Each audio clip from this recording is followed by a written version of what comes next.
এই দেখো আমার বাবা এখন লক্ষ্মীর ঘট বের করতেছে, মা বের করতে বললো বলে। এটা হচ্ছে প্রত্যেক বছর আমরা জমাই, আর লক্ষ্মী পুজোর আগে আগে এটা ভাঙা হয়।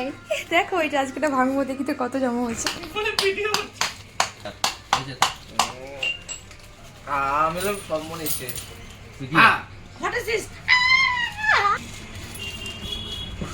আজ কম বেশি অনেকেরই বাড়িতে কোজাগরি লক্ষ্মী পুজো হবে, তো আমরাও করব বলে তার আগের দিন মানে কালকেই চলে গেছিলাম বাজারে। দেখো বাবাকে নিয়ে গেছিলাম বাজারে, মাও আছে সাথে, পরে ভাইও এসেছিল, মানে সবাই চলে গেছি আমরা বাজার করার জন্য, আমাদেরই সামনেই বাজারে।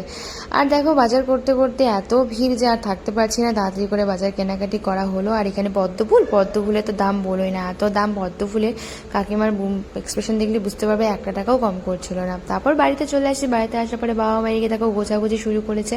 আর আমি এখানে একটা আলপনা নিয়ে বসেছি, ফেব্রিক দিয়ে যেহেতু আলপনাটা করবো এর জন্য আমি কালকেই বসেছিলাম। তার কারণ কি আজকে সময় পাবো না তার জন্য, কারণ আমার ডিউটিও আছে, ডিউটি থেকে এসে পুজো করতে হবে মায়ের সাথে সাথে। আর ফেব্রিক নিয়ে বসেছিলাম, এটাতে আর করতে অনেকটা সময় লাগে বলে আমি পুরোটা কমপ্লিট করতে পারিনি। অ্যাকচুয়ালি এই কাজগুলো একটু নিখুঁতভাবে করতে হয়, আর এই কাজে যেহেতু আমি পারদর্শী নই সেভাবে, কিন্তু ইচ্ছে করে করার জন্য, তার জন্যই করা। পুরোটা আমি এতটাই করতে পেরেছিলাম, আর বাকিটা তোমাদের আমি নেক্সট ভিডিওতে আমি দেখিয়ে দেবো, কেমন?